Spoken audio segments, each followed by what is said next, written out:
여러분 안녕하십니까? 황교안 전 자유한국당 미래통합당 대표가 최근 밝혀져 논란이 되고 있는 선관위 임시사무소 182곳 설치의 문제점을 지적하면서 즉각적인 임시사무소 폐쇄를 촉구하고 나섰습니다.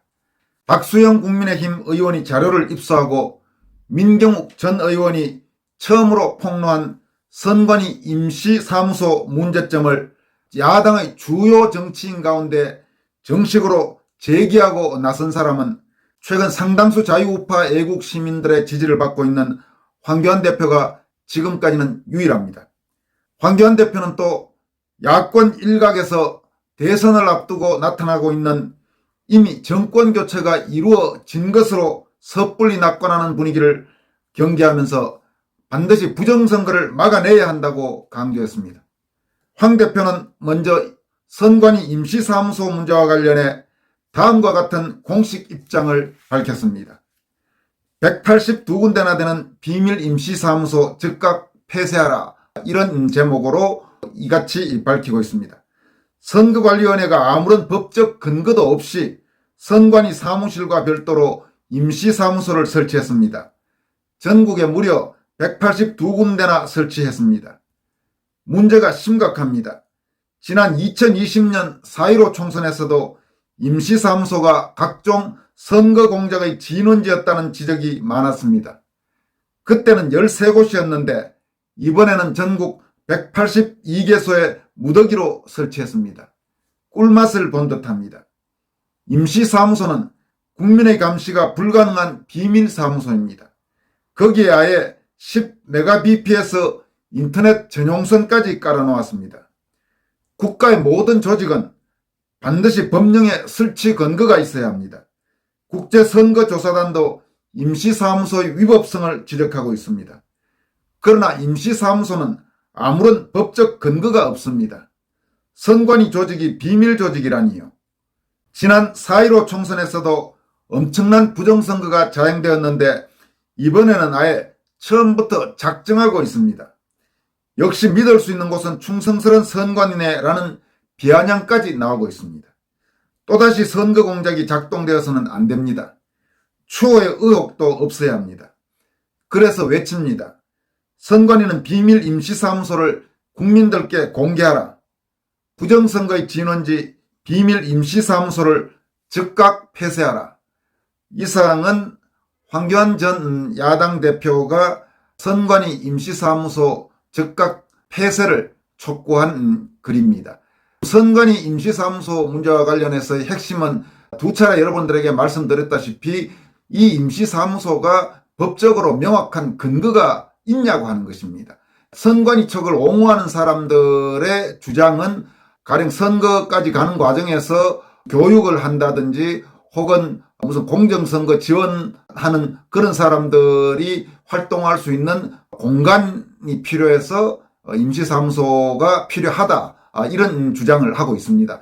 그런데 문제의 핵심은 선관위 사무실이 현재 공식적으로 있는데 그와 별도로 임시사무소를 설치할 수 있는 명확한 법적 근거가 있는지, 그 부분입니다. 현재 그 부분에 대해서 선관위에 명확하게 법적 근거가 있다는 말을 아직까지 못 내놓고 있는 것 같습니다. 지금 일부 매체에서 취재를 한 내용을 보면, 전화를 해서 물어보면 명확한 법적 근거가 있다 이렇게 말을 하는 건 아니고 이렇게 할 수 있다, 자의적으로 할 수 있다는 식으로 그렇게 지금 답변을 하고 있다고 하는데 과연 그게 법적으로 말이 되는 건지.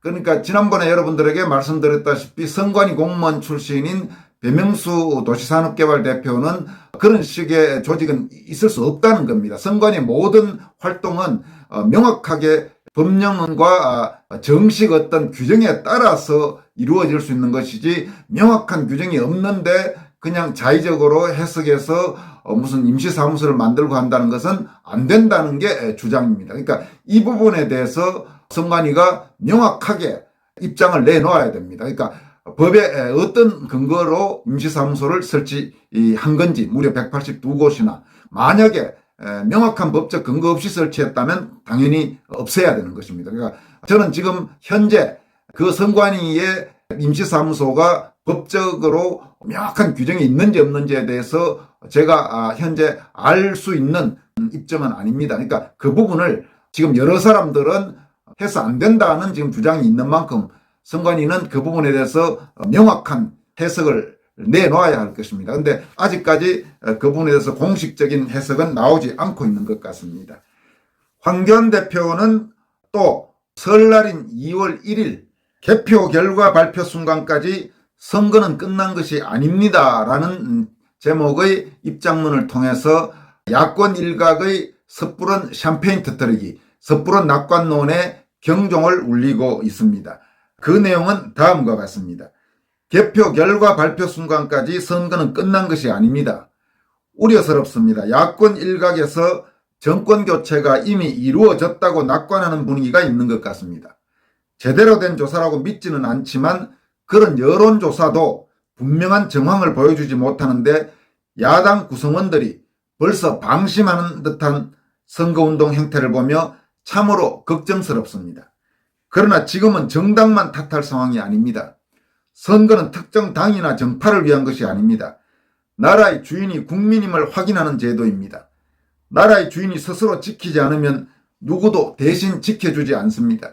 이 부분에서 여러분들에게 간단하게 추가로 논평을 드린다면 현재 야권 일각의 이런 분위기는 정말로 우려스럽습니다. 벌써부터 샴페인 터뜨리고 정권 교체되면 나는 어느 자리 차지해야지 그런 식으로 행동하는 야당 구성원들이 적지 않아 보입니다. 그런데 과연 여러분 그게 그렇게 지금 낙관할 수 있는 상황일까요?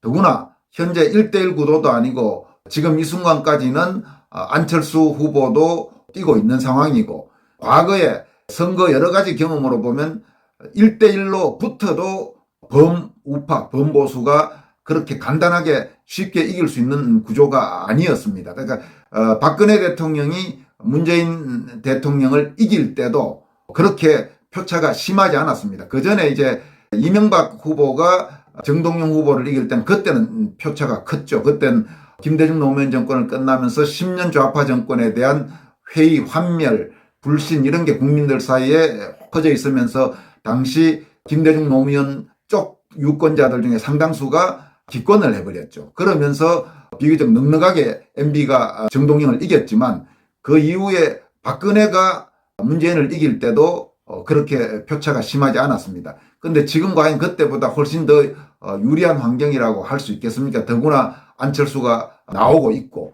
그런 부분에서 야권 일각의 그런 분위기를 우려하고 있는 것입니다. 계속 이어나가겠습니다.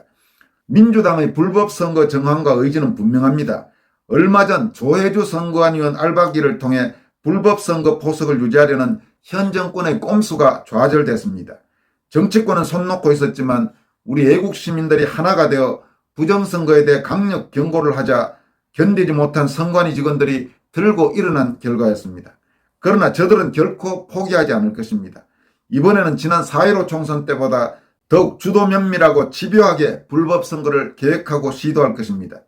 182개소의 불법 임시사무소 설치만 해도 그들의 선거 공작을 적나라하게 예고해주는 사인 아닙니까? 개표 발표의 순간까지 애국 시민들이 눈을 부릅뜨고 단단히 대비해야 부정선거를 막아낼 수 있습니다. 여기에서 다시 한번 여러분들에게 논평을 해드린다면 아마 이번 대선에서 현 정권 그리고 현 정권에서 이른바 기생에서 꿀단지를 빤 사람들 그런 집단이 의외로 많습니다. 공무원 중에도 꽤 많고 좌파 성향 시민사회단체도 많고 이 정권이 넘어가면 깜빵 가야 될 사람들도 많고 그동안 저질러 놓은 짓들이 너무 많기 때문에 지금 그런 집단들은 필사적으로 정권이 교체되지 않도록 온갖 모든 수단을 다 쓸 것입니다. 철저한 집요한 의지, 나쁜 의미의 의지를 현재 야당에서 너무 소홀히 보고 있지 않나. 그러면서 분위기상 이미 이 정권은 우리한테 왔다. 그렇게 해서 나이브하게 대응하고 반면 범여 세력은 똘똘 뭉쳐서 온몸을 던져서 정권을 연장하기 위해서 노력하고 그럴 경우에 과연 섣불리 낙관할 수가 있겠습니까? 계속 이어가겠습니다. 지금 여러 시민단체에서 부정선거 감시단을 구성하고 있고 저 역시 부정선거 방지대 부방대를 만들어 선거 감시에 나서고 있습니다. 이러한 모든 부정선거 감시단도 원팀이 되어야만 합니다. 만반의 태세를 갖추어 반드시 부정선거를 막아내어야만 합니다. 정권 교체를 위해 국민 여러분의 각별한 관심과 성원을 부탁드립니다. 이상은 황교안 대표가 설날 당일인 2월 1일 개표 결과 발표 순간까지 선거는 끝난 것이 아닙니다라는 제목으로 밝힌 입장문입니다. 정말 요즘 참 선거 앞두고 야권 보면 희한한 게 정작 선거 당사자인 제1야당은 아주 태평스럽고 정권의 부정선거 기도 가능성에 대해서 제대로 대응하지도 않는 것 같고 말입니다. 오히려 일반 애국 시민들 그리고 정치인 중에는 현재 야당의 주류 당권파와는 거리가 먼 황교안 전 대표를 중심으로 이렇게 처절하게 나서서 싸우고 있고, 여러분 좀 이상하지 않습니까? 이래도 됩니까, 야당이? 지금 워낙 상황이 급박하고 이제 대선도 얼마 남지 않아서 그러려니 합니다만은 저런 야당을 언제까지 계속 끌어안고 가야 되는 건지 참 고민될 때가 많습니다. 아마 여러분도 비슷한 마음으로 답답해 하실 때가 많을 걸로 생각합니다. 그리고 오늘 방송을 마치기 전에 마지막으로 짧은 내용 하나 여러분들에게 소개해 드리겠습니다. 가로세로 연구소 소장을 맡고 있는 강용석 변호사가 역시 설날인 2월 1일 본인 페이스북에 아주 촌철살인의 글을 하나 남겼습니다. 부정선거 감시의 핵심이 선관위의 부정을 감시하는 일이 됐으니 이쯤 되면 선관위는 존재 가치가 없어진 듯합니다. 정권 교체되면 가장 먼저 할 일은 전면적인 부정선거 수사와 선관위 개혁입니다. 여러분 어떻습니까? 동감할 수 있지 않습니까? 정권 교체되면 가장 먼저 할 일은 전면적인 부정선거 수사와 선관위 개혁. 아마 많은 분들이 공감하리라고 생각됩니다. 그렇습니다. 정권 교체되면 이거 해야죠. 따라서 지금까지 저질러진 것으로 의심되는, 그리고 이번 선거에서도 혹시 있을 수도 있는 각종 부정선거 의혹에 대한 철저한 수사, 전면적인 수사를 위해서도 정권 교체는 이번에 반드시 이루어져야 합니다. 여기까지 하겠습니다. 여러분 고맙습니다.